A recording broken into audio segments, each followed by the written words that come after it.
स्वामी, स्वप्न खूप मोठी आहेत, पूर्ण करण्याची हिंमत देखील आहे, पण कधी कधी असं हरल्यासारखं वाटतं.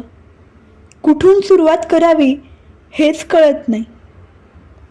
झालं, आता शांतपणे ऐक. तुझ्यात स्वप्न पूर्ण करण्याची हिंमत आहे, यातच सगळं आलं बघ. एकदा शांततेत बसून विचार कर, सगळ्या गोष्टींचं नियोजन कर आणि आज काय करणार आहेस त्यावर लक्ष केंद्रित कर. भविष्याची चिंता करत बसू नकोस, कारण तुझा उद्या हा तुझ्या आजवरच अवलंबून आहे. आणि हो, हरल्यासारखं वाटणं म्हणजे प्रत्यक्षात हरणं नव्हे.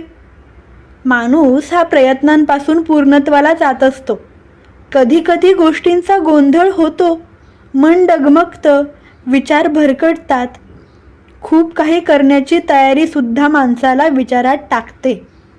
एका वेळी एकच काहीतरी कर, गोष्टींचं वेळेचं नियोजन कर. बाकी तुझी स्वप्न तुला माहितीच आहेत. आणि लक्षात ठेव, कष्टाचं फळ आज ना उद्या मिळतंच. जे तुझं आहे ते तुझ्यापर्यंत येणारच. स्वतःवर विश्वास ठेव, स्वतःशी प्रामाणिक राहा आणि भिवू नकोस. मी तुझ्या पाठीशी आहेच.